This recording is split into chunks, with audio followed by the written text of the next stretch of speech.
Ahí estamos. Bueno, buenas noches. Ahora sí empezamos. ¿Qué cuentan de bueno?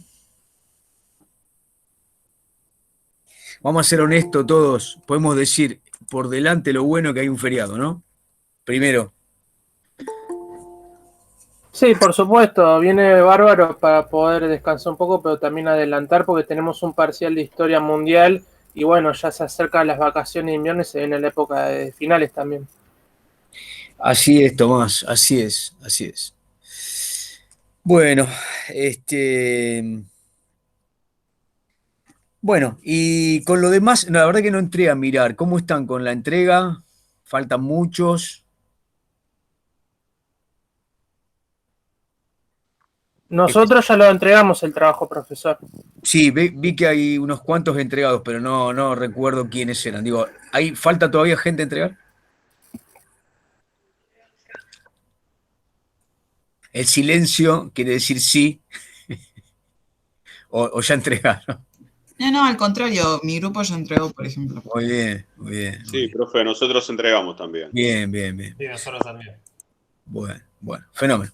Bueno, eh, vamos a tratar de, a ver, organicemos un poco. Dijimos que la semana que viene dejamos un día para esta charla abierta, ¿no? Donde exponen los grupos. A ver, lo que no me acuerdo si pusimos empezar el miércoles, porque lo más probable es que por ahí todo el mundo va a querer hablar y es razonable que así sea. Y por ahí una sola jornada nos queda un poco breve, ¿no? Por ahí podemos empezar el miércoles. Si nos agotamos la charla el propio miércoles, el jueves continuamos con la continuidad de las clases y si no, el tiempo que falta, ¿les parece? Pero sin ningún tipo de presión, ¿eh? Ningún tipo de presión, que sea lo más espontáneo, parece que así debe ser. Bueno, muy bien. Vamos a empezar. A ver, yo les mandé las clases y creo, si no, si ustedes no me, que les envié, a ver, un esquema que bosquejé sobre lo que habíamos charlado la última clase.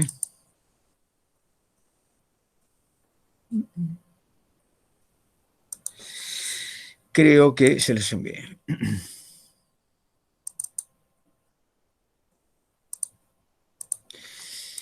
Bueno, a ver si alguno lo miró, si no, bueno, lo vemos por primera vez acá.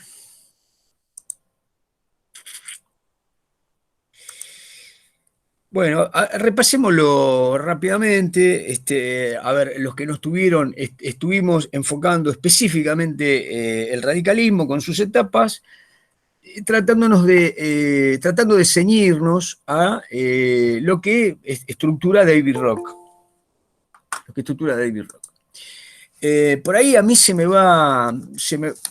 por ahí sale algo que es Romero, es Percelo o es Ansaldi, pero bueno, digo, la idea es que por eso lo bosquejé, para ordenarme y que lo que a ustedes les queda es lo que dice David Rock. Entonces, bueno, repaso, me paran ustedes, ¿no? Habíamos dicho que vamos a separar tal como el esquema lo presenta. Que bueno, podemos separar etapas importantes, obviamente la fundación del partido, fíjense ahí a la izquierda de su pantalla, en la parte superior, señora, 1891, ahí tenemos la facción terrateniente que crea el partido, ¿no? Después, bueno, queda para el coleto, si quieren sacarle punta, el alemismo tenía un costado específico, ¿no? Carismático, urbano, pero el control del partido estaba en la facción terrateniente. En la segunda etapa, que es desde la muerte de Alem en adelante, aparecen estas dos vertientes, ¿no? La de Bernardo y la de Hipólito. Hipólito se va a la casa, es la facción abstencionista, mientras que la de Bernardo y Oye es la participacionista. Finalmente, esas serían como etapas muy originales, muy pretéritas, digamos, ¿no? del radicalismo, la etapa que uno puede llamar moderna, donde me parece que cobra cuerpo, cobra espesor la identidad partidaria, es aquella en donde, después de la fracasada revolución de 1893, ahí se adormece la idea revolucionaria, ¿no? Y queda un poco concentrada en Hipólito y en los hombres que lo seguían, que como obviamente están en el abstencionismo y tienen, si ustedes quieren, una militancia de conservación más bien clandestina, en el sentido estricto, porque no participaban de los actos públicos, ¿no? Creo que ahí se está cocinando lo que después David Rock llama estrategia para la movilización de las masas, ¿no? Ahí hay un punto interesante, digamos, que me parece que rompe definitivamente con el siglo XIX. Definitivamente, es decir, el hecho del fracaso de la Revolución de 1905 en adelante hace que Irigoyen reconstituya una pragmática, ¿no? Un programa pensando en el partido que ya era nacional. Fíjense que hay un elemento de la estrategia de masas, es que el Partido Radical, contrariamente a todo el resto del espectro político, a todos, es en realidad el primer partido nacional. ¿En qué sentido? Bueno, tiene adherentes en todas las regiones donde se vota, ¿no? Olvídense de los territorios nacionales. En cada provincia donde hay un padrón, donde hay estructura electoral, el radicalismo va a tener comités, va a tener una estructura, una convención provincial y va a tener una convención nacional. Entonces, ahí lo primero que tenemos que decir es, el Partido Radical trae a la Argentina la idea moderna, digamos, de los partidos norteamericanos, este tema de la convención, de la democracia de base. Bueno, David Rock dice, a ver, esto de que elegían y que era un partido democrático en el sentido democrático, pongámoslo entre corchetes, ¿no? No es tan así, pero en realidad, teóricamente hablando, el partido se fundaba sobre esas bases. Bien, el Comité Nacional y los provinciales tienen, como dice el esquema, un dominio terrateniente.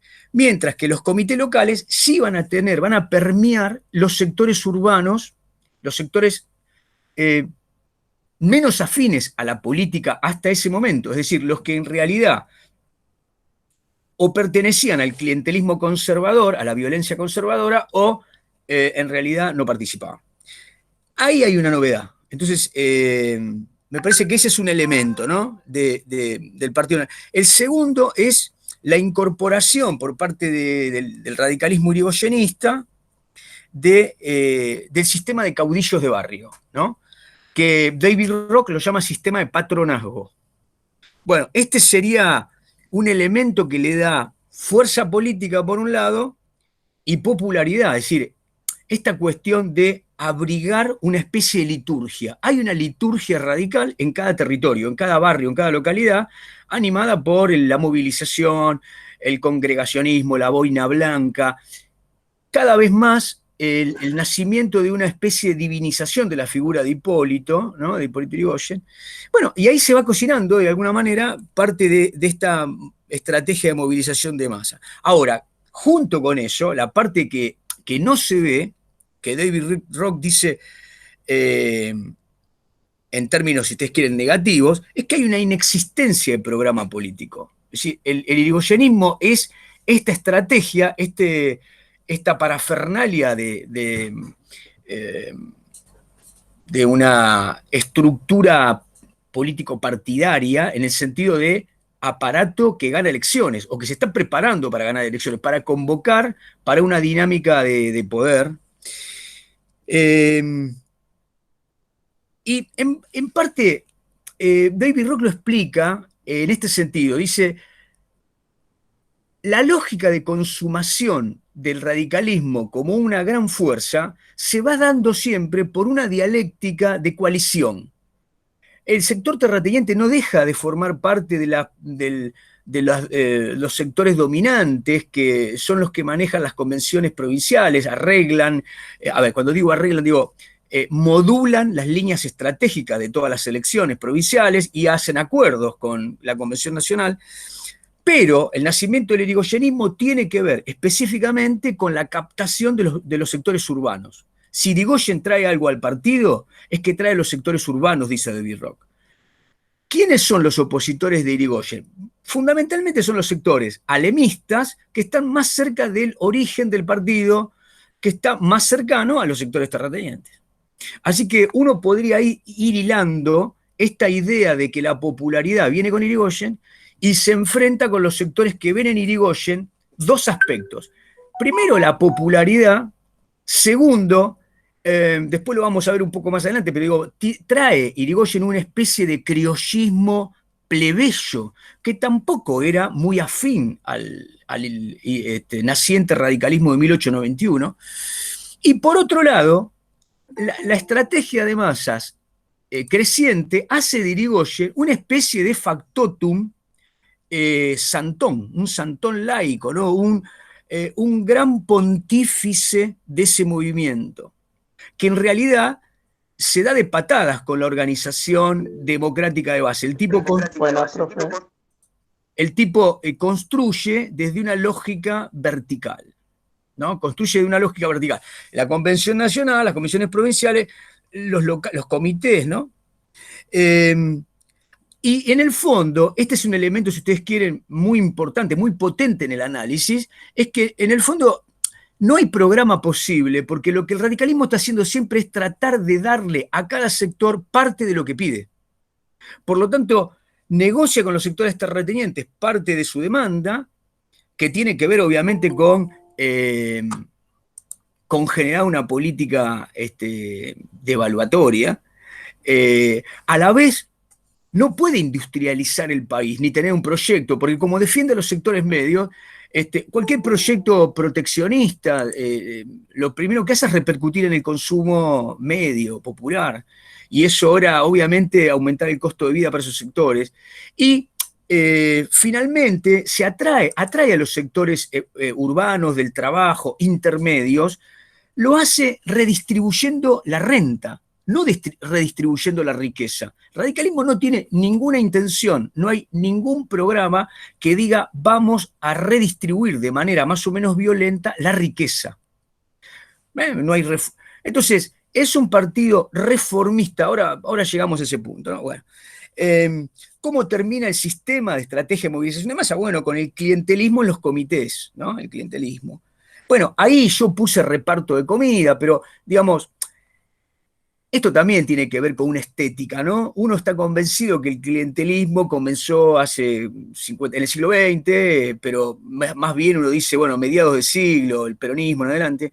Bueno, este tipo de aparatos de contraprestaciones con mercancías y con intermediarios que remiten a sectores de un partido y eventualmente al Estado a través de ese sector del partido cuando se convierte en oficialismo, era común para los conservadores, que lo hacían con mucha violencia y con mucha arbitrariedad. Ahora ese sistema empieza a democratizarse desde un partido, ¿no? Ahí como puse reparto de comida, por ejemplo, era un clásico la carne radical, el pan radical, ¿no? Después en la época de Alfonsín vino, ¿se acuerdan? La caja pan, ¿no? Pero esto en la época, estamos hablando de la primera década del siglo XX, la segunda, era común. Esto no es lo más importante en la contraprestación, digamos, del comité que revierte en el irigoyenismo. Ahora vamos a llegar a eso. Bueno, la etapa del movimiento de masas, digamos, donde interviene la clase media, fíjense que hay una liñita ahí a la izquierda, se da después de la Revolución y hasta la reforma electoral, ¿no? En ese periodo hay una intensificación de la organización partidaria. Y ahí se fortalece el liderazgo de Irigoyen, y ya no hay vuelta atrás. Irigoyen es el líder, sin lugar a dudas. Bueno, ese movimiento de masas, ¿no? Y acá es importante adoptar la palabra movimiento ahora. Según el glosario radical de la época, Irigoyen los mencionaba como tendencia nacional o tendencia comunitaria, decía, ¿no? Bueno, según David Rock, nunca dejó de estar manejado por grupos de alta posición, y ese movimiento, digamos, uno lo tendría que remitir por lo menos a 3 grandes posiciones ideológicas, ¿no? O categorías. Uno era el llamado comunitarismo, que era una especie de, según quien lo mencionara y lo explicara, podía ser el federalismo, con el cual el radicalismo naciente siempre blandía la bandera, digamos. ¿Por qué estaba en contra de Juárez Selman? Porque hollaba las provincias, porque era una concentración de poder, porque el Estado Nacional subvertía el mandato de la delegación de poderes provinciales, ¿no? Entonces, el comunitarismo servía para la vertiente federal del Partido Radical, pero también para esa convocatoria de que por encima del individuo había una comunidad. Y ahí hay una ambigüedad, si ustedes quieren, filosófica o filosófico-política, porque el radicalismo nunca dejó de tener un condimento liberal, un condimento, es decir, uno de los elementos que constituía su ideario era el liberalismo, nunca abandonado. Pero en manos de Irigoyen, ese liberalismo empezaba a conjugar como una tendencia al movimiento, y el movimiento como una coalición, la coalición como una armonía de clases. Y en ese sentido, el individualismo empezaba a quedar opacado. Es decir, ya no era claramente el irigoyenismo un sector político que ponía por delante el individualismo liberal, ¿no? Bueno, volvamos sobre, perdonen, y los 2 elementos que siguen, el paternalismo y el patronazgo, hay que pensarlos en términos de, bueno, paternalismo según la vertiente de la provincia que fuera, pero en general era tradicionalismo. Podía tener un condimento muy católico, que el irigoyenismo lo tuvo, es decir, revertir a los sectores de control social más cercanos a la iglesia, como revertir hacia los sectores de mayor poder económico, terratenientes, ¿no?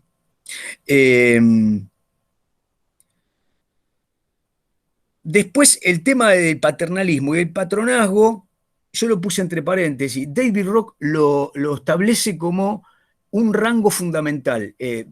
Todo el tiempo David Rock acerca la idea de que el irigoyenismo estuvo más cerca de convertirse, si hay que decir algo de él, en una especie de conservadurismo popular o conservadurismo democrático, ¿no? Utiliza las 2 variantes. Habla de una democracia conservadora o un conservadurismo popular. Ahora vamos a hablar de eso, ¿no?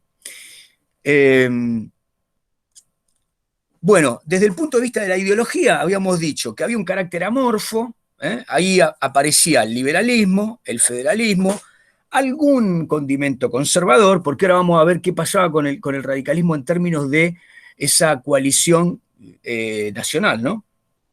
Y lo que habíamos hablado respecto de Irigoyen adoptando toda esta prédica de Karl Krause, ¿no?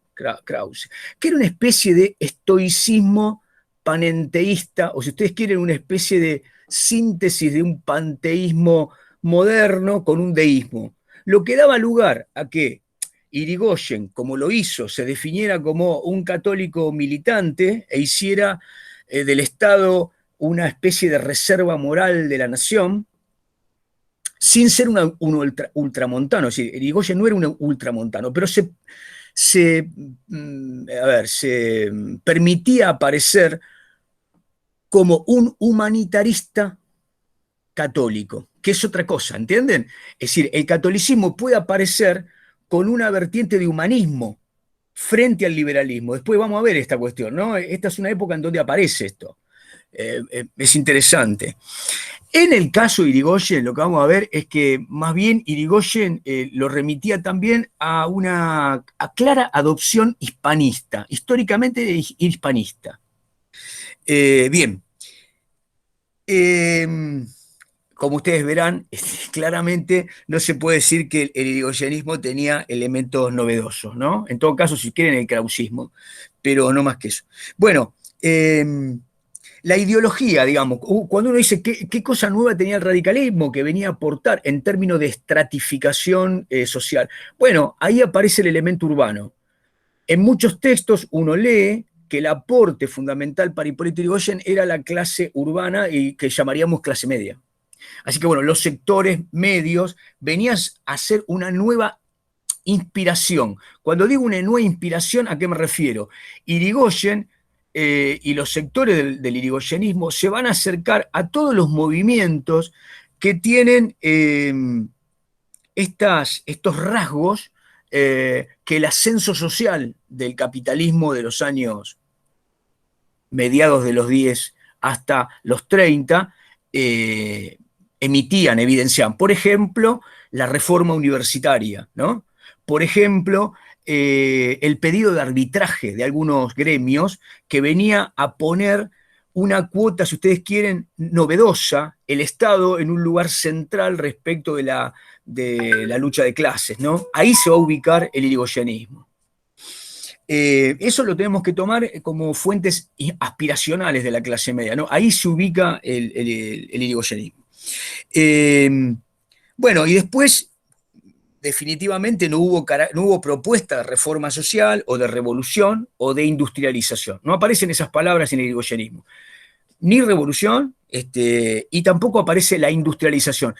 El radicalismo llamativamente va a aparecer en todas las discusiones previas a este periodo y posteriores, siempre basculando entre la necesidad de morigerar el proteccionismo, blandiendo la cuestión de si hay que tomar decisiones proteccionistas que sean parciales y en algunos sectores.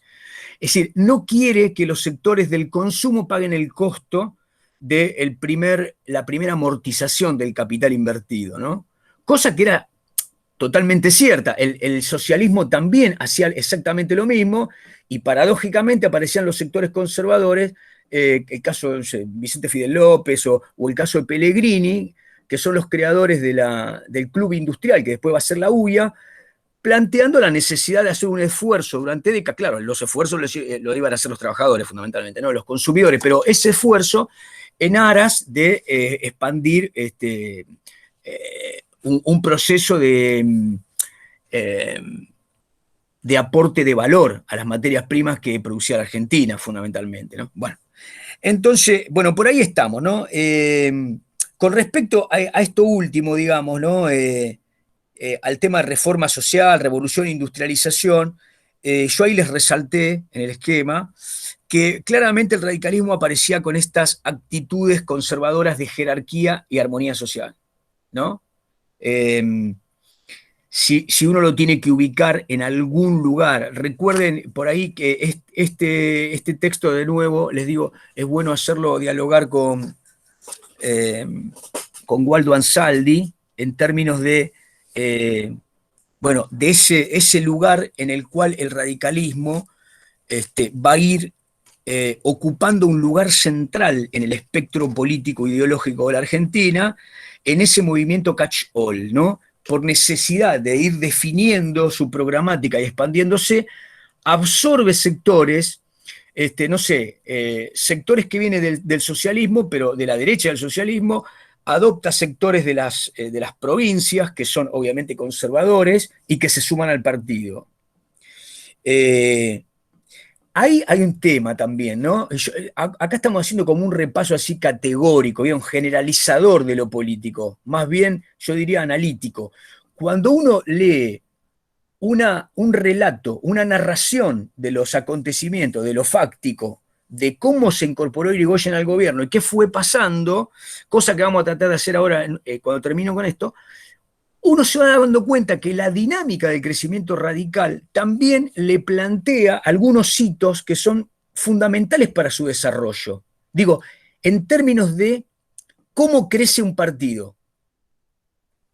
Es decir, ¿cómo crece un partido? Me voy a permitir hacer una digresión para que esto quede claro, ¿no? Para que esto quede claro. Hagamos punto acá, punto final, por un momento. Viajemos al 44, año 1944, hay una tendencia historiográfica, una línea historiográfica y dice, bueno, Perón fue un hombre que desde los sectores castrenses, desde la estrategia militar, miraba el escenario de posguerra, observaba el escenario interno y entendía que la industrialización era fundamental, y que por lo tanto era fundamental integrar desde el punto de vista sindical y del consumo a los trabajadores. Esa proposición cualquiera la puede aceptar. Ahora, la cuestión ¿cuál es? ¿Desde cuándo Perón acepta que toda la vertiente que lo apoye sea obrera? ¿Era parte de su proyecto original?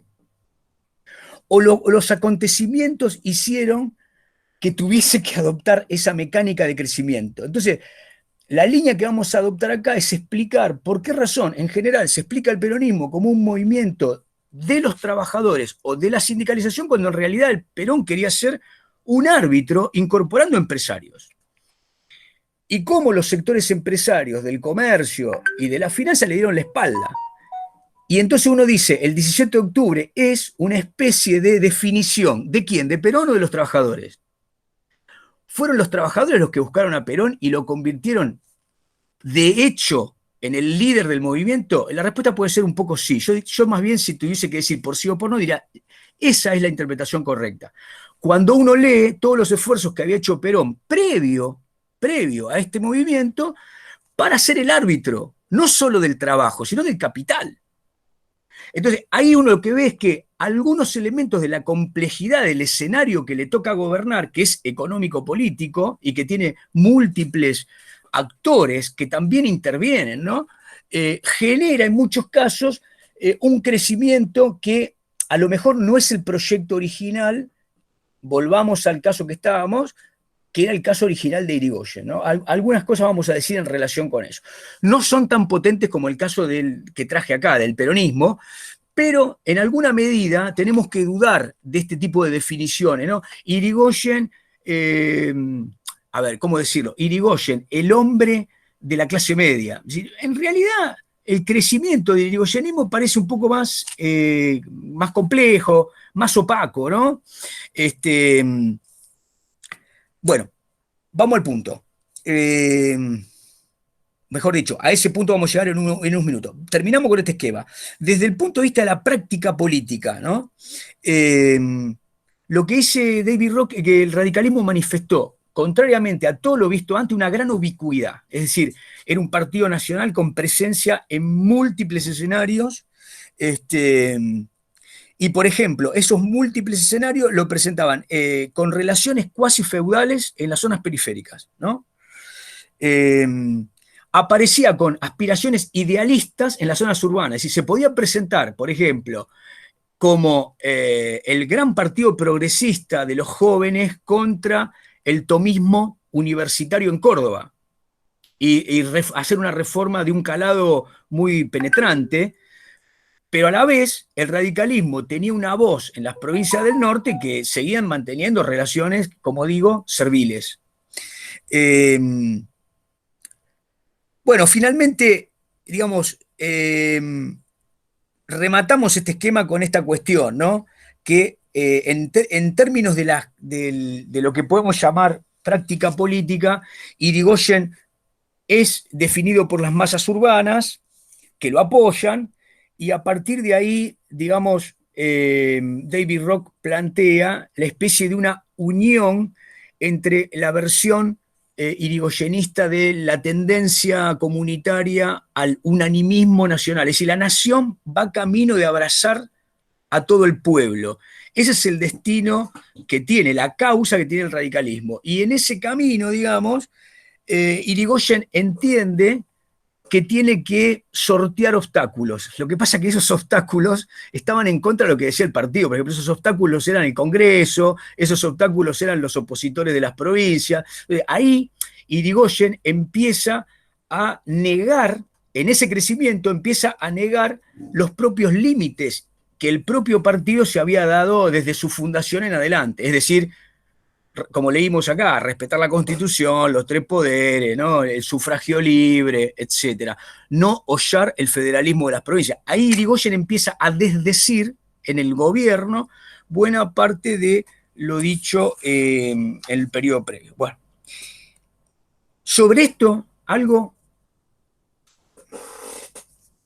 paso de pantalla.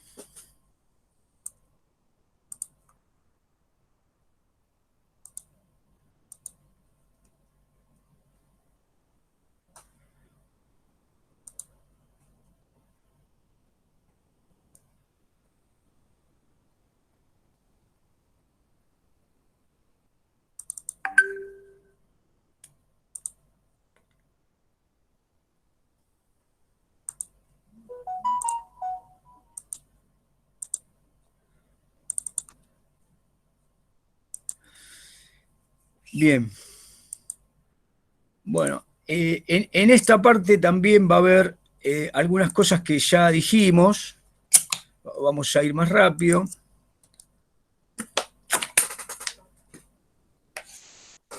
Bueno, esto más bien se dirige a plantear, bueno, el escenario posterior, ¿no? A 1916.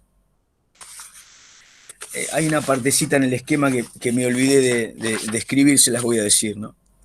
Bueno, ahí aparece, fíjense, la UCR Irigoyen en el gobierno. Las dos rúbricas que usa con más énfasis David Rock es la de Partido Democrático Conservador o Partido Conservador Popular. Bueno, repito esto que ya les dije, hay intereses de la élite y a la vez hay concesión de beneficios a variados grupos en simultáneo. Por ejemplo, el radicalismo puede aparecer en una provincia siendo el ejecutor de beneficios para los sectores chacareros, pero en otras aparece como el gran apoyo de los sectores monopolistas de alguna producción regional, ¿no? Y a la vez puede aparecer apoyando a la Fora Noveno Congreso en una huelga, ¿entienden? En el transporte de la Ciudad de Buenos Aires, en fin. Bueno, el partido se identifica con la comunidad en general, dice la nación es la UCR, ahí viene la idea de unanimismo, ¿no?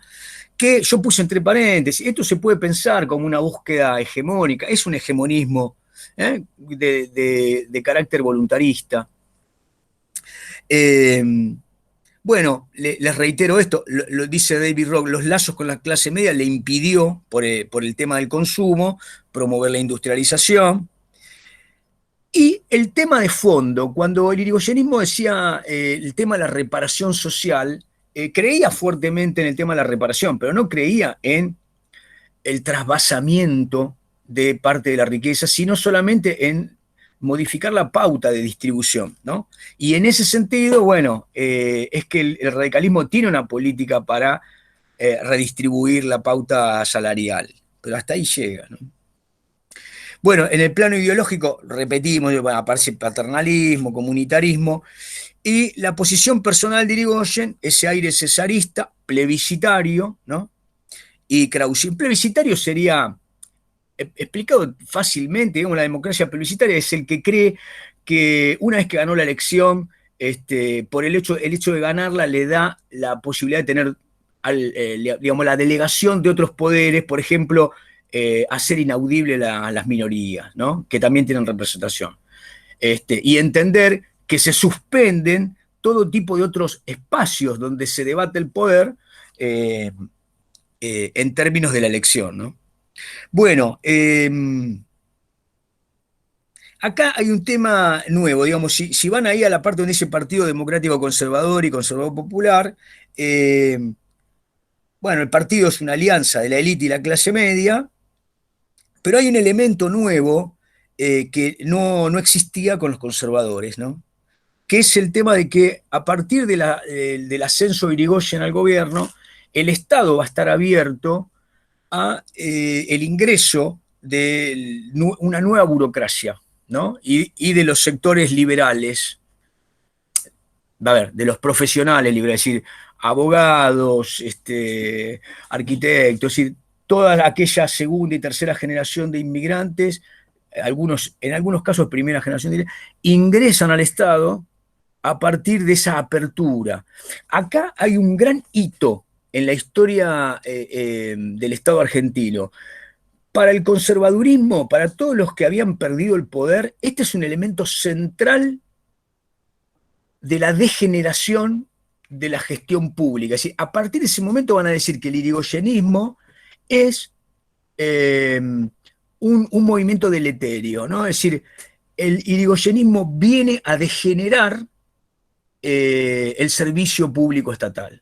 ¿Por qué? Porque entiende que por vía proselitista, por correspondencia partidaria, alguien que no tiene la idoneidad suficiente puede ocupar espacios del Estado. Es decir, acá comienza claramente un tema que podríamos llamar, en términos económicos sería Irigoyen, va a tener como principal problema de gestión el crecimiento del gasto público, porque entiende que el Estado tiene que estar abierto a una expansión que tiene que ver con hacer justicia en ese sentido. Entonces, en algunos no, en casi todos los textos económicos aparece esto como una clara falta de coordinación gestionaria de Irigoyen, ¿no?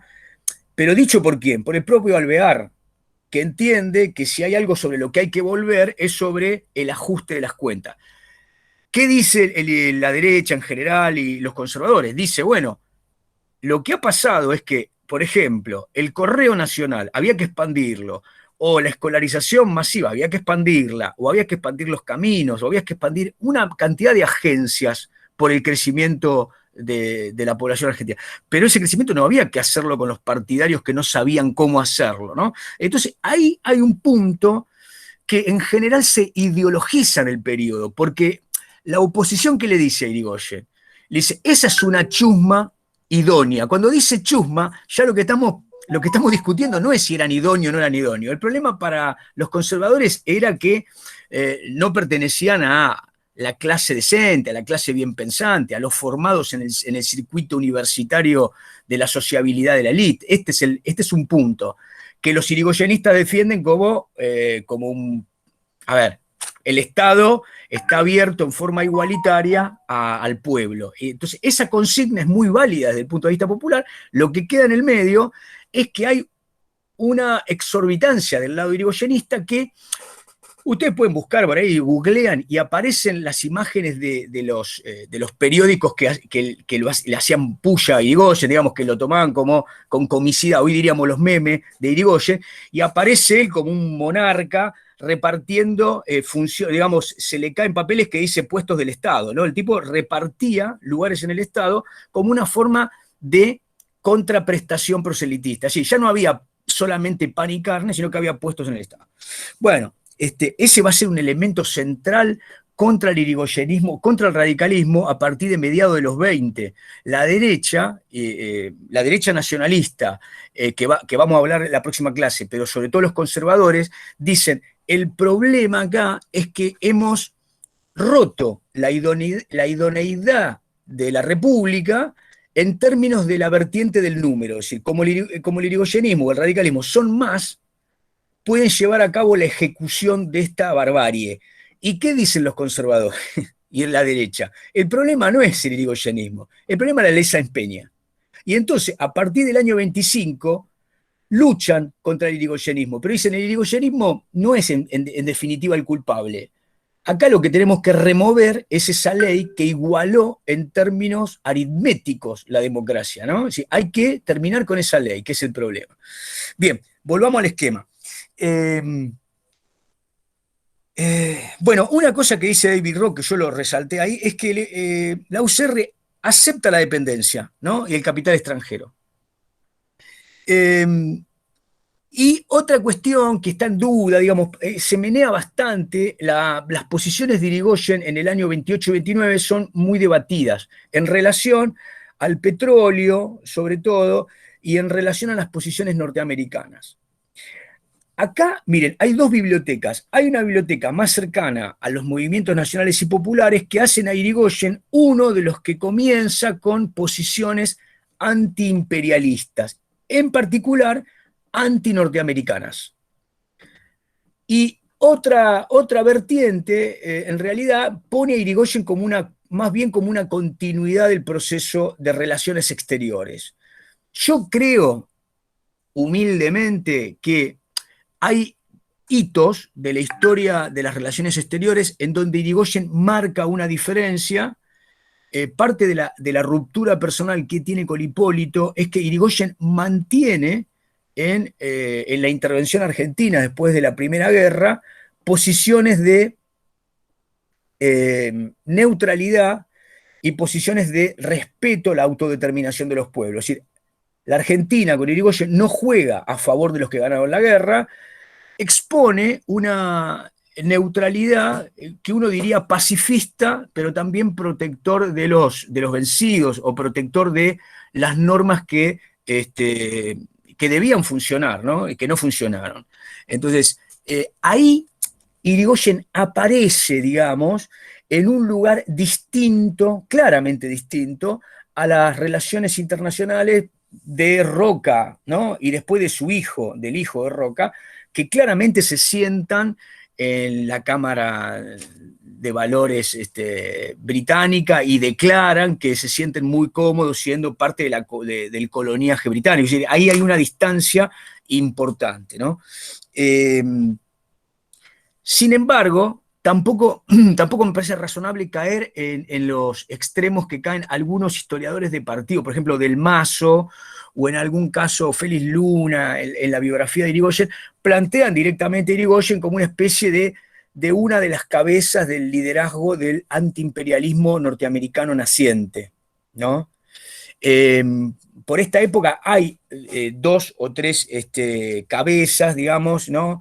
Eh, que, que empiezan a exponer el destino latinoamericano de Argentina. Es decir, la Argentina no solo tenía que distanciarse de la Tercera Internacional, sino que tenía que distanciarse de la política imperialista de los vencedores en la guerra, de Estados Unidos en particular, de la política de Estados Unidos en el Caribe, ¿no? En fin. Entonces, bueno, algunos acercan a Irigoyen a este grupo de reformistas latinoamericanos o antiimperialistas, si ustedes quieren. Yo esto lo dejaría a la lectura de ustedes, me parece que es materia opinable. Bueno, ¿qué dice David Rock del irigoyenismo, ¿no? Porque ahora vamos a ver que si bien en este periodo del 16 al 30 hubo 3 periodos, en realidad, desde el punto de vista panorámico, el movimiento nacional y popular que queda en la retina, en la memoria colectiva, es el irigoyenismo. Sin embargo, Alvear tiene 6 años de gobierno entre el primer periodo de Irigoyen y el año 28, entre el 22 y el 28, y es un interludio, ¿no? El periodo radical es un interludio. Y en general tiende a minimizarse ese interludio radical en razón de qué? Bueno, en la razón de valorar el impulso irigoyenista a este nuevo movimiento, ¿no? A un movimiento popular. Sobre esto yo les quiero decir algo en términos más proyectivos, para que lo dejemos para el resto de la cursada. Bueno, ¿qué dice David Rock? Dice que uno puede pensar que el irigoyenismo fue, además, se lo puede pensar como Partido Conservador Popular o como conservadurismo popular o Partido Conservador Popular, pero además como un populismo burocrático. Le parece que el irigoyenismo puede incluirse como primer experimento de democracia popular y como un abortado reformismo latinoamericano. Muy bien. Esto, de nuevo, me parece que es una parte, si ustedes quieren, más categórica, ¿no? del texto de Rock, que en general, digamos, me parece que son más bien rúbricas, etiquetamientos. Me parece que el recorrido de las páginas dejan claro que el irigoyenismo no tuvo proyecto de reforma. En todo caso, claramente fue un reformismo, pero muy particular, ¿no? Bueno, y desde el punto de vista de la lógica del primer gobierno, ¿no? De Irigoyen, del 16 al 22, ahí claramente David Rock marca una etapa, digamos, del 16 al 18, y 3 años o 2 años y pico, y el año 19 como el clímax y también como el clivaje. Es decir, nada fue igual antes y después de la Semana Trágica. Y el periodo posterior a la Semana Trágica es el epílogo, es decir, hay un final en retirada. El irigoyenismo está, de alguna manera, concediéndole al capital imperialista y concediéndole a la derecha, como vamos a ver ahora, muchos aspectos de la represión y muchos aspectos que no han funcionado de la primer vertiente que Irigoyen plantea como modelo de gobierno. Bien, entonces 3 etapas, el centro es el 19, por varias razones, pero fundamentalmente por la Semana Trágica, ¿no? Bueno, ¿qué plantea Rock? Que si pensamos el Estado, para Rock el Estado fue el principal actor del irigoyenismo, el principal actor. ¿Por qué dice que es esto? Esto no está escrito, me olvidé. Pero digo, Primero porque desde el Estado el irigoyenismo es el que define la configuración del salario. Es decir, es el primero que entiende que el Estado no tiene que tener un departamento del trabajo, como dijo Joaquín B. González. El Estado tiene que estar parado, interviniendo en la cuestión social a partir de un arbitraje. El problema es que Irigoyen tiene una particular forma de intervenir. Lo que les voy a decir no está en la bibliografía obligatoria, pero no tiene tanto peso. Digamos, con Rock nos puede alcanzar. Pero, por ejemplo, Falcón y Montserrat, en el capítulo que escriben para Sudamericana, plantean esto, ¿no? Plantean tres o cuatro etapas del radicalismo, pero en general del periodo de Irigoyen plantean 2 etapas, donde estudian específicamente cómo el irigoyenismo tuvo un proyecto de acercamiento a los trabajadores. Es decir, de nuevo voy a hacer un símil con Perón. Irigoyen quería tener un control de los trabajadores. El tema de la reparación social no era para Irigoyen solamente una especie de rúbrica filosofante. Si quería tener control de los trabajadores a partir de la relación con los gremios. El tema es que en el periodo que Irigoyen está en el poder, como dice David Rock, no tiene con qué manejar a los gremios, sino tiene poder de fuego económico para hacer un gran distribucionismo, pero por otro lado tiene opositores de un gran fuego, es decir, los anarquistas son fuertes, pero sobre todo la Fora del Noveno y los socialistas que son fuertes desde el punto de vista electoral y tienen gremios, y por sobre todas las cosas es un periodo de alza revolucionaria. Es decir, Irigoyen toma el poder en el 16 y a partir del 17, y durante el 18 hay una gran expansión de las expectativas revolucionarias. Hay un alza del maximalismo, ¿no? Entonces, Irigoyen quiere apoyar a los gremios y a los trabajadores, y a partir del 19 y hasta que se va del poder, hasta el 22, hace trabajos en relación a cómo el Estado tiene que seguir formalizando las relaciones entre el trabajo y el capital, ¿no?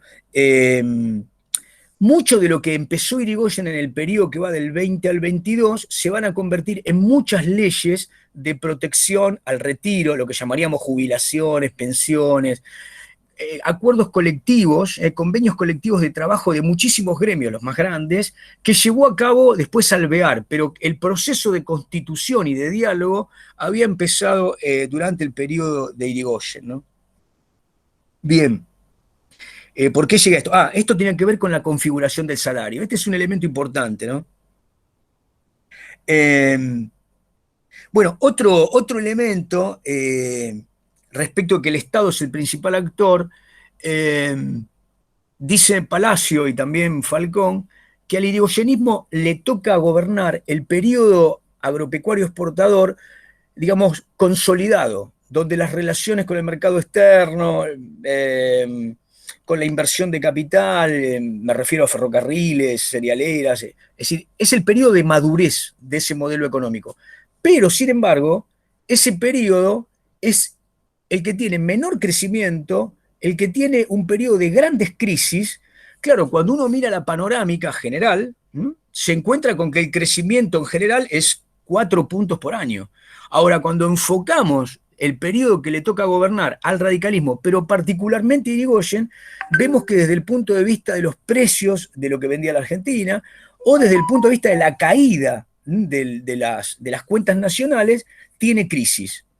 Y por sobre todas las cosas, lo principal de la cuestión es que el periodo inicial de Irigoyen tiene una gran ola huelguística. Bueno, esa ola huelguística, dice Falcón, se debe particularmente a cuestiones estructurales, digamos, ¿no? Es decir, a la demanda de trabajo y a la caída de salario.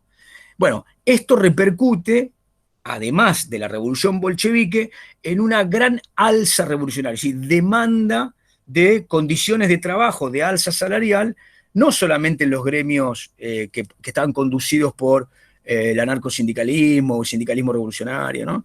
Y el anarquismo, sino en general los gremios plantean una gran cantidad. Esto es fácil buscarlo, uno busca el número de huelgas que hay todos los años y se encuentra claramente con un alza bastante desorbitada en ese periodo, ¿no? Bien, para terminar con el esquema, ¿qué es el alvearismo, digamos, ¿no? Decilo, Jorge, abrí el micrófono. No, digo, y no se le, perdón, no se le suma a esto lo de la Primera Guerra, que no se le difieren los pagos, se le entra a complicar todo el, digamos, Sí, digamos, eso. sí, sí. Lo iba a decir ahora. A ver, ¿ustedes se acuerdan que cuando vimos lo que pasa que esto, lo que pasa cuando vemos el recorte del programa de esta manera, cuando vimos la panorámica de la periodización económica, el periodo que llamamos de oro, ¿se acuerdan que era 1890, 1913? ¿No? Ahí hay 20 y pico de años que son de un gran crecimiento, prácticamente la única gran crisis queda atrás con el 89-92. Pero a partir del año 13, la Argentina tiene una caída del Producto Bruto que cuando uno ve el panorama de toda la serie económica es la más parecida al del 2001. Si la caída del 13 es violenta, violentísima.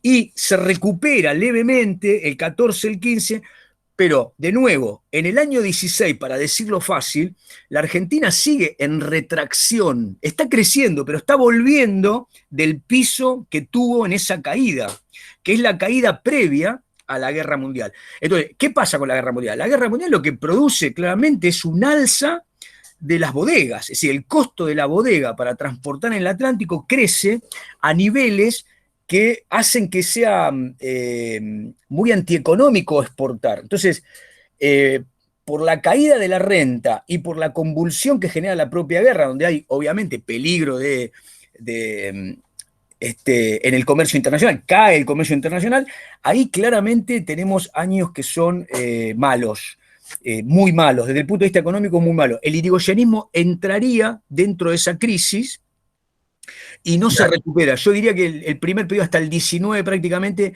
Irigoyen está dentro de esa leve recuperación. Sí, Jorge. No, y digo, ahí no comienza una leve, un leve comienzo de industrialización. Sí. Forzosa. Emilio. No sé si Sí, planeada, sí. pero forzosa, digamos. Sí, sí. Lo que pasa es que se acuerdan que yo les prometí que vamos a tratar de ver el tema de industrialización incorporando los 30, pero ya que lo preguntaste está muy bien. ¿Se acuerdan? Con Rochi nosotros dijimos que la Argentina, digamos, pero particularmente la ciudad de Buenos Aires para 1910 era una ciudad, digamos, que se contaba entre las 5 o 6 más grandes del mundo, ¿no? Era realmente un mercado que hacía que Gatti Chávez, Harrod y otras tiendas, digamos, para decirlo en términos de lo que manejaríamos hoy, empresas transnacionales que, digamos, buscaban mercados en el mundo y que trataban de homogeneizar el consumo, bueno, están en Buenos Aires.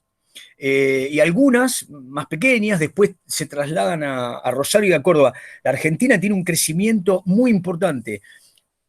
Esta homogeneización del consumo y despertar de muchos sectores que podemos empezar a llamar clase media o consumo medio, ¿no?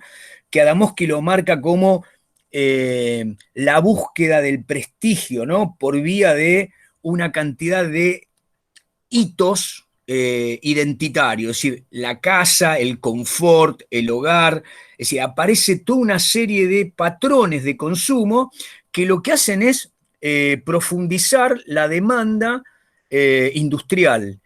En ese punto, como decía Jorge, el periodo de cierre de la economía mundial hace que el proceso de industrialización, que ya era bastante importante en la Argentina, pero que estaba centrado básicamente en un 70-80%, estaba centrado en la producción no de bienes de consumo liviano, digamos, estaba orientado básicamente a la producción agropecuaria. Es decir, cuando uno desagrega la serie industrial de la Argentina hasta un poquito antes de la guerra, ¿con qué se encuentra?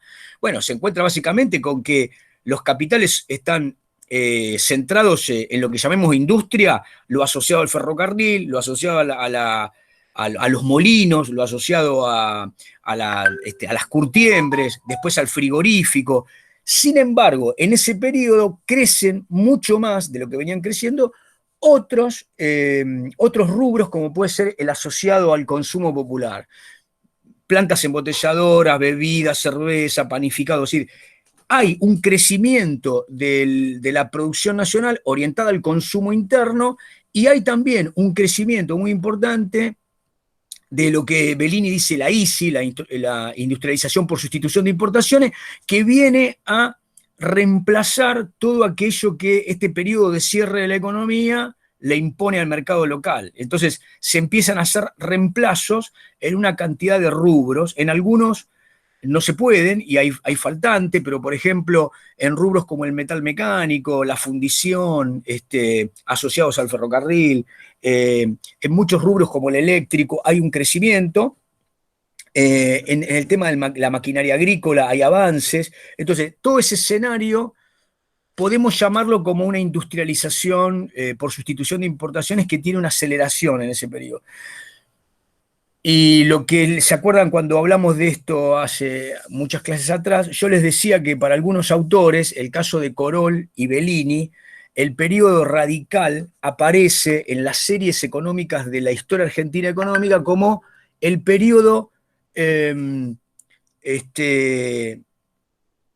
digamos, de pérdida de la oportunidad, o un periodo donde no hubo visión de la necesaria reformulación del proceso económico. Es decir, todos los economistas ven que en ese periodo era necesario profundizar la industrialización, diversificar la inversión, asociándola a esos procesos que se había iniciado. No obstante eso, bueno, eso obviamente no ocurre. Bueno, no lo tengo acá, pero básicamente creo que lo formulan de este tipo, ¿no? Oportunidad perdida o cosas por el estilo. Justamente, digamos, en este periodo, pero más asociado desde los años 15, 16 al año 30. Bueno, después lo vamos a retomar, el proceso de industrialización en particular, porque es el gran debate de los años 30, ¿no? Hasta antes del surgimiento del peronismo. Pero, dicho esto, una cosa que podemos agregar es que todo esto sucedía subyacentemente al modelo instaurado desde el Estado. Es decir, desde el Estado no había un proyecto en el irigoyenismo de acompañar esta ISI, esta industrialización por sustitución de importación. Más bien era un proceso, si ustedes quieren, de maximización económica que surgía en muchos casos en pioneros. Y en muchos otros diríamos que tenía que ver con un traslado de la renta. En el caso, por ejemplo, de muchas empresas americanas, que son las que le van a empezar a ganar a Gran Bretaña en el camino de la inversión, digamos, ¿no?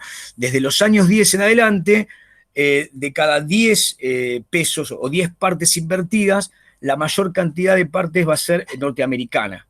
Los norteamericanos van a avanzar en la fabricación de maquinarias, en el material para extracción de petróleo, en el cemento, en los frigoríficos van a seguir creciendo, después van a traer plantas para automóviles. Es decir, todo ese movimiento anticipa en realidad una necesidad de las grandes firmas americanas de construir en el territorio por razones económicas, digamos, ¿no? Entonces, ahí hay un elemento que va a estallar en los años 30, pero todo esto ocurre, reitero, sin que el Estado argentino tenga una política clara, ni de favorecer las inversiones, ni de tomar una política, digamos, de beneficiar una línea de esas inversiones para profundizar determinada industrialización. Bien, terminamos con el esquema. Gracias, Jorge. Bueno, les decía, ¿qué fue el alvearismo, ¿no? Para David Rock. Bueno, dice David Rock, el alvearismo fue una especie de modelo tipo Roque Sáenz Peña. Y Roque Sáenz Peña lo que quería hacer era encontrar una fórmula de alianza entre la aristocracia y los sectores populares y establecer una democracia orgánica, ¿no? Cuando digo orgánica, lo que estoy diciendo es que desde el punto de vista, pasando en limpio lo que decían los tipos, es, bueno, la clase decente al poder y un esquema de distribución de poderes menores hacia los sectores a los que había que permitirle la participación, expandir la base de representación, etc. Bueno, en el caso de Alvear, yo diría que es bastante más que Roque Sáenz Peña, ¿no? Porque no vamos a quedarnos con la idea de que es una especie de Roque Sáenz Peña. Marcelo de Alvear es un radical desde los orígenes, pero de alguna manera está más cerca de un gobierno atildado, con un gabinete que poco tiene que ver con el gabinete de Irigoyen, que era un gabinete plebeyo, ¿no? Lo único que logra Irigoyen es colarle al vice, al Pidio González, que es un hombre al que los conservadores lo mataban por su origen humilde, ¿no? Bien. ¿Qué es lo importante del alvearismo? Digamos, bueno, el alvearismo tuvo, desde lo que estábamos hablando recién, a partir de lo que preguntaba Jorge, muy bien recordando estos aspectos, un periodo breve de recesión, pero la mayor parte de su gobierno hay una renovada expansión, es decir, los mejores años antes de la crisis del 29 se dan durante el periodo de Alvear. Me refiero a la exportación, una expansión de las carnes muy importante. Digamos que los años 20, los años locos, beneficiaron a Alvear en particular, ¿no? Alvear, digamos, tiene una gestión de gobierno que era bastante criticada por los propios radicales, porque en realidad se ajustó a salvar todas las heridas, los conflictos que había desatado el irigoyenismo en el periodo anterior. Ahora vamos a hablar un poco de eso. Entonces, les decía lo que querían escuchar a los antipersonalistas, les decía lo que querían escuchar a los cantonistas, les decía lo que querían escuchar a los lencinistas, les decía lo que querían escuchar a los irigoyenistas, porque los radicales se habían ido fracturando en el periodo de Irigoyen, pero muchísimo más se empezaron a fracturar en el periodo de Alvear. Entonces, Alvear, para la visión de Rock, es una especie de nuevo jefe que tiene al líder fuera del gobierno, no lo deja participar, hay un distanciamiento entre Irigoyen y Alvear, y trata de establecer un marco, digamos, racional entre lo que el partido hace fuera de su gobierno y su gobierno. Entonces, desde el punto de vista de la fractura que queda definida en este momento, en el año 24 los sectores más anti-irigoyenistas, que se llamaban a sí mismos antipersonalistas, creen que ha llegado el momento de terminar, que producir la fractura, porque la fuerza del irigoyenismo dentro del partido en realidad era una fuerza que poco tenía que ver con la defensa del republicanismo, los tres poderes.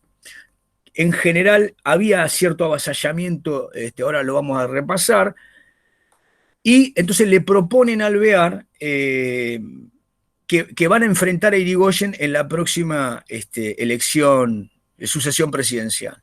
Así que Alvear, según Rock, se queda en la posición del partido, es decir, se convierte en alvearista y le pide a sus dos ministros, Gallo y Melo, que abandonen los ministerios, porque si se van a convertir en opositores al propio partido, lo tienen que hacer desde afuera de su gobierno. Entonces, para David Rock, esa es una postura que hace que el partido de mediados de los 20 esté dividido en tres, según David Rock. Irigoyen, que está fuera del gobierno con sus adeptos, los irigoyenistas. Gallo y Melo, que son los sectores más anti-irigoyenistas, rompen el partido y fundan la UCR antipersonalista, que es la que va a enfrentar en el 28 a Irigoyen en las elecciones. Y Alvear termina su gobierno y no forma parte de esta puja. Es decir, Alvear es un hombre que queda dentro del partido en una posición, según Rock, equidistante. Punto aparte. ¿Qué dice la biblioteca? Bueno, hay muchos libros de partido que dicen que Alvear se pasó a los antipersonalistas. Y hay otra parte de la biblioteca, un poco más profesional, que dice que Alvear quedó en una posición de alguna manera de espera y que el año 30 lo va a encontrar rajando, se tiene que rajar, digamos, ¿no? El golpe del 30, como a muchos radicales, los impulsa al exilio o los lleva a la cárcel. Entonces, Alvear es el que va a refundar el partido a partir de mediados de los 30, y después lo charlaremos, ¿no? Pero de acá para el resto de la cursada es interesante ver esta cuestión, ¿no? Nuestro primer movimiento nacional y popular, que estamos, digamos, presentando, ya solo con un año, con una década, con 10 años de gobierno, más o menos, se fractura por lo menos en dos grandes sectores que compiten en elecciones. Esa competencia entre esos dos sectores convierte a los sectores del conservadurismo en una minoría absoluta. La llamada convergencia o el Partido Demócrata posterior a los 30 es una minoría, con lo cual lo que nos queda, digamos, desde el punto de vista electoral era o es la seguridad de que el radicalismo se convierte para los sectores de la restauración oligárquica en un partido al que no se lo puede dejar participar porque gana las elecciones, ¿no? Este es un elemento central, digamos, de la dinámica política, ¿no? Esto también explica por qué después del año 30, cuando se intenta restaurar una fórmula republicana con corrupción del sistema electoral, es decir, la llamada restauración oligárquica, con Agustín P. Justo, cómo la UCR antipersonalista sí se une a los sectores del conservadurismo y participa de los gobiernos, mientras que el irigoyenismo es perseguido, ¿no? Es proscripto y perseguido. Esta sería un poco lo que yo quería dejar claro. Esta fractura del radicalismo no es una fractura menor, es una fractura muy importante en el seno del principal gobierno popular de ese momento, del principal gobierno, ¿no? El principal partido. Y de alguna manera demuestra o marca también la continuidad de dos lógicas ideológicas y programáticas dentro del radicalismo que a lo largo del resto del siglo XX se van a ir manifestando.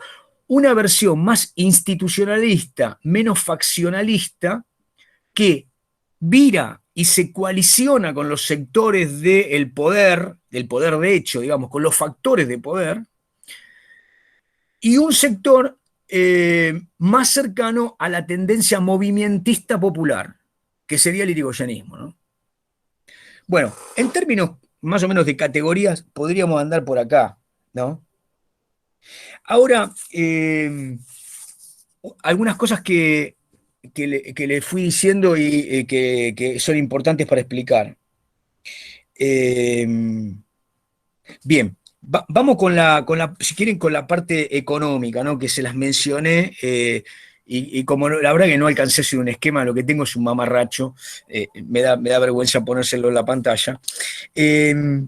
Lo que dice Corol, Bellini y también Palacio, otro historiador económico, es que a partir del 1913 a 1929, que está el crack, lo que tenemos en Argentina es un estancamiento o crecimiento ralentizado, un crecimiento que en realidad crece por encima de las necesidades para mantener el capital, pero crece con mucho menor gradiente que el periodo anterior. Seguimos creciendo, pero a un ritmo mucho más lento y con guarismos mucho más lentos. Pero además, en ese periodo que se inaugura después del año 13, hay dos elementos que antes no estaban tan presentes, que trae la guerra. Uno es la inestabilidad del mercado mundial y la volatilidad. Entonces, ahí hay dos elementos que dicen Corol, Bellini y Palacio, que se van a instalar para siempre en la economía argentina y en la economía mundial, que tiene que ver con el cambio repentino de los precios de lo que llamaríamos hoy commodity, lo que vende en Argentina. Los cambios de precios son muy importantes y pueden aparecer de manera abrupta, y generan obviamente problemas en las cuentas nacionales, ¿no? Y la volatilidad tiene que ver con los mercados financieros. A partir de ese periodo, la Argentina, que era obviamente, como lo dijimos, ¿se acuerdan? Con Ferrer al comienzo de la cursada, más allá de la voluntad de los que gobernaban y de la voluntad de los que producían, más allá de eso, el esquema de inversión de la Argentina era del 70 al 80% en manos extranjeras. Es decir, el esquema neurálgico de producción estaba en manos de inversores extranjeros. Esto lo que generó fue movimientos de inversión, lo que llamaríamos hoy salida de capitales, con bastante más asiduidad, o venta de valores que repercuten en la inversión futura. Por decir algo, en el comercio de valores o el circuito financiero, muchos que podían apostar por algunas empresas productoras de cereales o productoras de proteínas animales o de los propios ferrocarriles, podían retirarse, vender esos bonos y caer la inversión de esos sectores con mucha facilidad y en un escenario que cambiaba rápidamente, ¿no? Bien, dentro de ese marco, entonces, dicen estos autores, ¿no?, que entre el 13 y el 17 tenemos depresión. Depresión es que se está perdiendo Producto Bruto, es decir, la Argentina decreció, produce cada vez menos, y entre el año 17 y el año 21 hay una recuperación, ¿no? Lenta. Después tenemos un periodo del 21 al 23 de recesión breve, y el resto del periodo es una renovada expansión. Es decir, hay una expansión muy fuerte. Como ustedes verán, hay 4 periodos en 30 años, cuando en el resto de la periodización económica anterior lo que veíamos eran periodos mucho más potentes, ¿no? Por lo menos hemos tenido hasta 20 y pico de años que llamamos la edad de oro, ¿no? Con una sola crisis importante, ¿no? Bueno, vamos a la cuestión, a dos cuestiones, a dos o a tres, que modelan la dinámica de gobierno de Irigoyen, ¿no? La primera podría ser más o menos esta. Irigoyen asume el poder con la idea de una reparación social y de un acercamiento a los gremios. ¿Se acuerdan que hablamos de Julio Arraga, del propio José Ingeniero, que iban a la Casa de Gobierno? Julio Arraga era amigo de Irigoyen. Hay ahí como un asesoramiento de Irigoyen respecto de qué políticas trazar para iniciar un acercamiento, ¿no? La Fora, noveno Congreso, va a tener un periodo muy revolucionario, como dijimos, pero sin embargo va a tender puentes hacia el irigoyenismo, básicamente por los hombres que acabo de decir. Le podríamos sumar a Marinetti también, a Sebastián Marota, Julio Arraga, pero sobre todo porque los gremios que conducen estos hombres y sus compañeros del gremio, del sindicalismo, son gremios mayoritarios. Por ejemplo, el gremio tranviario, el gremio de carreros, los gremios que en realidad son muy fuertes en el traslado cercano al puerto y que tienen mucha incidencia con las huelgas en los movimientos de exportación, ¿no? Bueno, también me olvidé del gremio ferroviario. Bueno, entonces, esta es una primera idea que yo les quería plantear. Digo, para establecer un marco de complejidad. ¿En qué sentido? Paralelamente a esto que decimos, de un acercamiento con estos grandes gremios en un periodo de depresión, existe, por otro lado, un crecimiento huelguístico por caída de los salarios y por caída del empleo. Es decir, ¿cómo viene el proceso económico? En realidad hay, con este periodo de depresión, cierre de empresas, pérdida de fuentes laborales y demanda de puestos laborales. ¿Cómo genera el mercado la solución de esto? Bueno, el ejército desocupado presiona la caída salarial. Cuanto más trabajadores desocupados, ese ejército desocupado tracciona el salario hacia abajo. Entonces, hay huelgas permanentes por la recuperación del trabajo, por el alza de los salarios. Bien, Todas estas huelgas generan un escenario que Camarero llama escenario maximalista. Año 16, año 17, revolución bolchevique, y viene todo un crecimiento del temor digamos, de la clase, de la élite en Buenos Aires. Vamos a hablar ahora en términos de la ciudad de Buenos Aires, aunque esto creció en otras ciudades. Y entonces, sectores del conservadurismo que ya venían trabajando, algunos de ellos con la Iglesia, planteando una fórmula de socialismo católico. Es decir, una fórmula para tratar de, comillas, competir con los gremios y establecer un marco de racionalidad en la convocatoria a los trabajadores para las revueltas que eran muy violentas, ¿no? Entonces, en esa tarea se estaban preparando con una cantidad de líderes. Manuel Carles es el que aparece como la cabeza, porque es el que funda la Liga Patriótica, después la Liga Republicana, y además va a fundar lo que se llama la Asociación del Trabajo, que es una especie de unión de empresarios que van a poner unos dineros para contratar rompehuelgas. Esta sería la fórmula explicativa más llana. Desde el punto de vista teórico, lo que esgrimían era la creación de un espacio para hacer que la cuestión social fuese realmente una protección de los trabajadores sin el condimento ideológico de los agitadores maximalistas. Bueno, ese escenario era previo a la revolución bolchevique. Lo que va a producir la revolución bolchevique es un ascenso dentro del marco huelguístico del furor de anarquistas, en buena medida, y del sindicalismo revolucionario.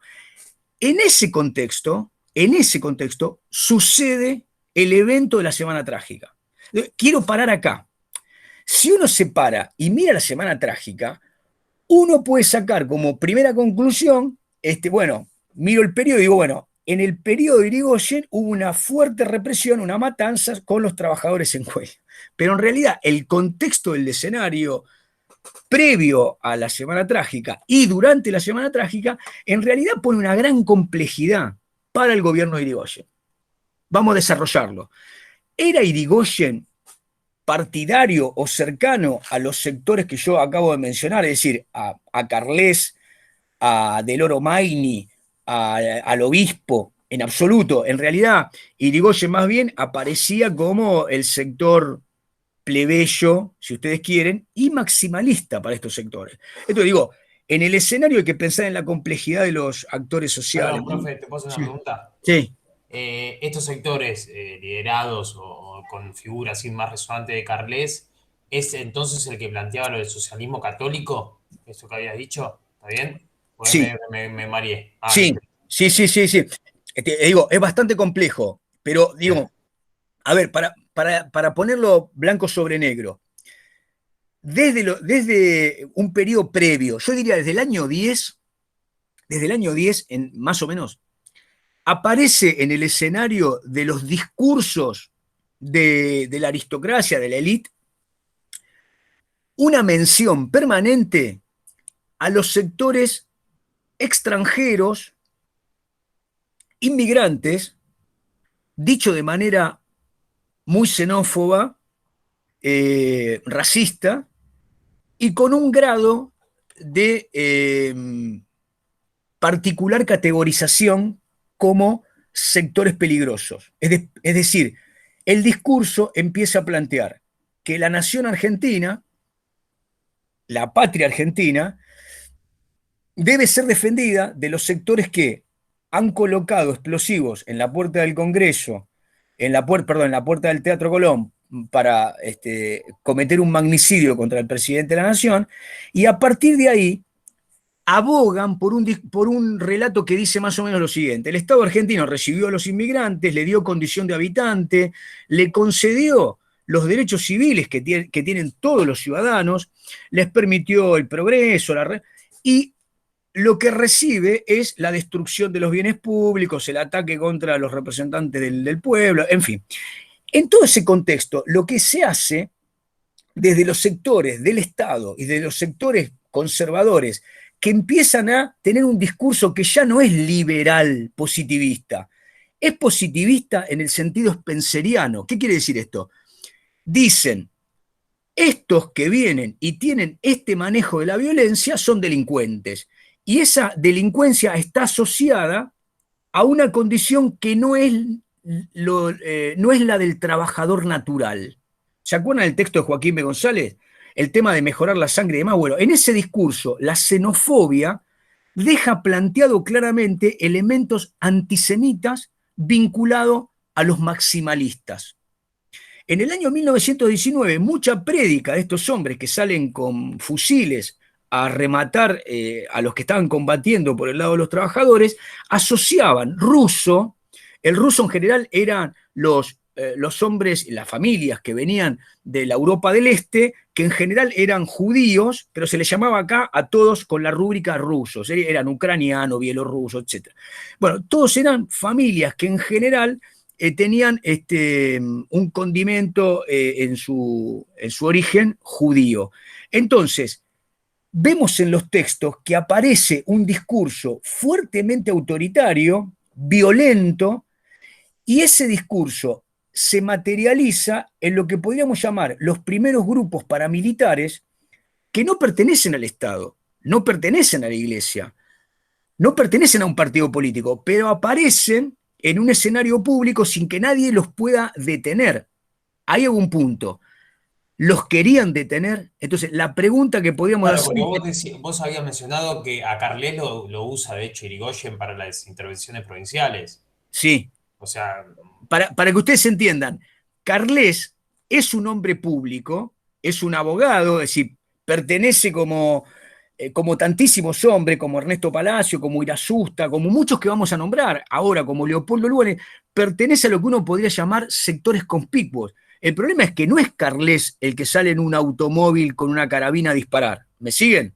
Es decir, Carles aparece en el escenario público fundando la Liga Patriótica. Cuando ustedes leen la proclama de la Liga Patriótica, esa proclama la firman 60 nombres conspicuos del el escenario intelectual argentino que dicen la patria está en peligro. Tenemos agitadores que pueden ir contra nuestra vida, contra nuestro capital, contra nuestras costumbres, y tenemos que defendernos. ¿Se entiende lo que digo, no? Es decir, ¿y qué dice después Carles? Dice, voy a fundar una asociación del trabajo. ¿Qué es lo que estoy haciendo con esto? Ponerle un tono nacional católico a las relaciones del trabajo, en donde participen los sectores empresariales. ¿Quién se iba a negar a eso? Ahora, entre la proclama o entre la Asociación del Trabajo y la acción que después llevan a cabo algunos hombres de esa liga en la calle, bueno, hay una distancia, ¿no? Es decir, Carles es un hombre del escenario, si vos querés, es el intelectual de la creación de la Liga Patriótica. La Liga Patriótica tiene un fundamento ideológico, que es el que le estoy diciendo, y lo que pasa en la vía pública en enero de 1919 es que los adherentes a la Liga Patriótica con ese discurso salen a matar a los huelguistas, a los que están tomando las armas para defender a los huelguistas en los talleres Bacena. El escenario es complicado. Cuando uno se hace la pregunta, ¿qué hacía el gobierno mientras la huelga se extendía? El gobierno de Irigoyen, la verdad es que se le puede achacar haber dilatado algunas decisiones, pero por ejemplo, abre el diálogo con los huelguistas, y los más radicalizados no quieren hablar con el gobierno. Los más radicalizados lo que quieren hacer es romper los talleres Bacena. ¿Me siguen? Entonces, desde el gobierno lo que se dice es, hemos tratado de proteger la propiedad, hemos tratado de abrir las negociaciones con los gremios, los sectores de los gremios en general apoyan el diálogo con el gobierno, bueno, los sectores radicalizados violentan el escenario, es decir, defienden, y entonces lo que siempre sobreviene es la policía reprime violentamente, hay muertos, y a partir de los muertos, entonces, esto se redobla en una gran cantidad de escenarios con una semana de trincheras en la ciudad de Buenos Aires. En ese escenario de Río Revuelto, la Liga Patriótica hace su presentación, asesinando a muchos huelguistas.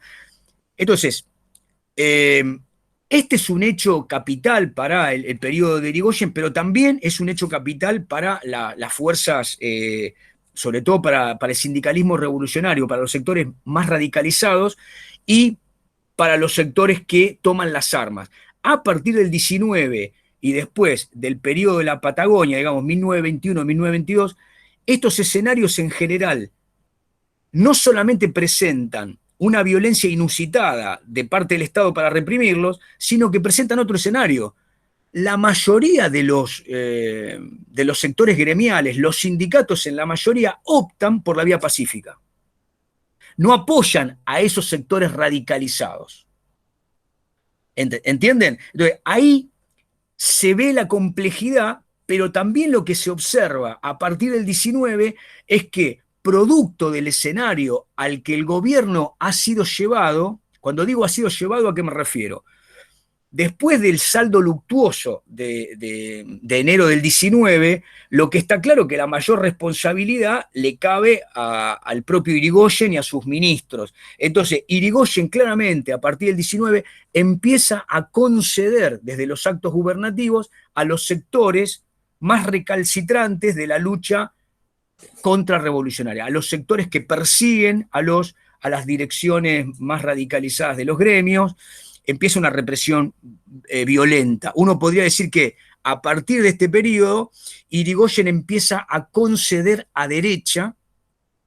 También lo que es bueno, cuando uno mira los diarios del periodo, lo que encuentra es que la derecha, en general, uno lee la prensa, La Nación, es decir, los sectores periodísticos que veían el conflicto como una desmesura de los sectores gremiales, presentan el escenario y plantean el irigoyenismo como permeable a los sectores bolches. Entonces dicen, Irigoyen en realidad es un líder poroso al bolchevismo. Es más, muchos sectores de la derecha, hacia el año 30, presentaban a Irigoyen como bolchevista o como un filo bolche, cuando en realidad la figura de Irigoyen, si estaba lejos de algún lugar, era de ser alguien que favoreciera el ingreso del bolchevismo. Entonces, digo, ese escenario está tan tensionado que hace que el gobierno sienta la responsabilidad y empiece a conceder a derecha.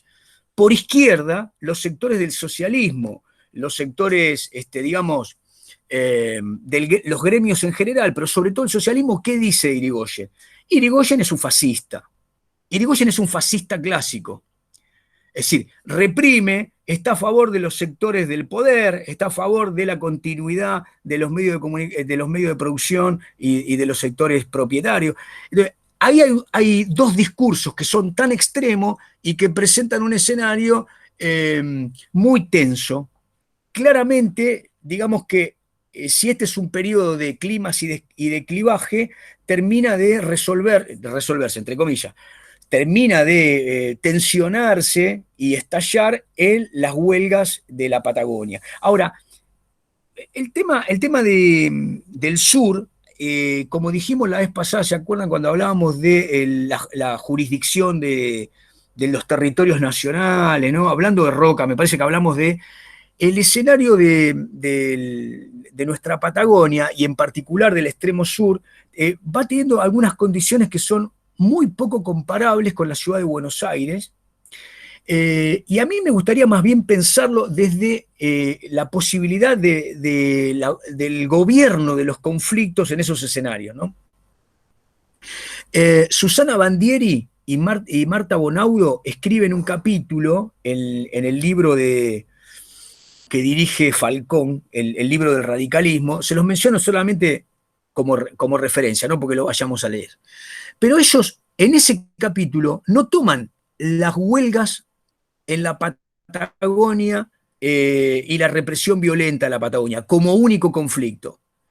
Está claro que fue el conflicto más violento, más ominoso de la represión del Estado contra los trabajadores. Esto está claro. Ahora, ellos lo colocan en un escenario de conflictos periféricos. ¿Qué quiere decir esto? Lo que plantean es el Estado naciente en en los gobiernos conservadores y ahora en el gobierno de Irigoyen, qué potestades tenían de concentrar todo el poder, llámese en este caso los ejércitos, las fuerzas de seguridad y sobre todo las cámaras empresarias o las empresas en relación a una consuetudinaria forma de manejar a los trabajadores en las zonas periféricas. Entonces, Susana Bandieri y Marta Bonaudo dicen, sería provechoso, y lo hacen en un capítulo largo, meter en un capítulo todos los conflictos que surgieron en el marco de la problemática del trabajo y el capital en este periodo. Por ejemplo, toman el Grito de Alcorta, digamos, como conflicto chacarero entre 1893 y 1912. Ese sería el conflicto, si ustedes quieren, menos violento en términos de muerte, ¿no? Pero después está en los conflictos con la forestal. Y lo que la forestal en realidad ocultaba, porque la forestal es por haber sido una empresa que es claramente un enclave imperialista en un sector poco estatalizado, o sea, si tenía algo el norte de Santa Fe que estaba poco estatalizado, el Estado tenía prácticamente nada de poder, de hecho ese sector tenía fuerzas de seguridad, gobierno, correo, etcétera, todo de la empresa, es decir, se había tercerizado el Estado para la producción del tanino para esos capitales, pero sobre todo las matanzas que existían al norte, es decir, entre el Chaco y la producción azucarera de la zafra, los conflictos que va a haber en Río Negro con la caída del salario en las primeras grandes producciones de frutales y el tema de la lana y los trabajadores en el extremo sur. Reitero, el caso más gravoso es la fuerte represión en el 21 y en el 22. Para no extenderme más, porque van a ser las 10, digo, si ustedes quieren, hacemos un paneo breve. Si mal no recuerdo, los que estén leyendo o hayan leído ya, Adamowski hace un recorrido de este tipo de relaciones brutales que existían con el resto de los aborígenes, por ejemplo, los anavirones, los avipones, los toba, ¿no? Los mocovíes, ahí en la zona chaqueña, que en realidad después van a ser prácticamente manu militari puestos a producir algodón. Pero bueno, el caso, yo diría, el caso de los chacareros es el más leve, pero el caso del tanino es uno, la represión de la forestal, y el caso de la fruta, podríamos sumar la zafra, y finalmente el tema de la lana en el sur. Con esto termino. Reitero esto, las autoras lo que dicen es, para pensar el tema del Estado Nacional y los poderes en el sur, los poderes, porque era un territorio nacional eso, qué calado de negociación tenían los que estaban en el territorio respecto de los grandes empresarios que entre 5 empresarios habían expandido las estancias y no revertían sobre algún puerto del Atlántico. En realidad, la compra de lana, la compra de insumos y la rentabilidad de todos esos sectores remitía a Chile, a Puerto Arenas. Y los hombres, digamos, que mayor capital tenían y mayor poder de negociación tenían, los Menéndez Betti, remitían a ese espacio. Entonces, digo, ahí también hay una complejidad, no quiero bajarle el tono a la fuerte represión, pero digo, hay que ponerlo en ese contexto. Y para terminar, ahora sí, todos los autores dicen lo mismo. La defección de Irigoyen, mucho más clara en esta represión, forma parte del producto de ese retiro de Irigoyen, concediendo hacia los sectores de contrarrevolucionarios desde el 19 en adelante, ¿no? Esa sería más o menos la matriz de la responsabilidad del irigoyenismo en este caso. Bueno, gente, 22 horas. ¿Me quieren decir algo? Estamos cansados, estamos todos cansados, ¿no? Estamos todos cansados. Bueno, les mando un abrazo. Chao, profe. Chao, profe. Chao, buenas noches. Chao, chicos. Chao, profe. Chao, profe.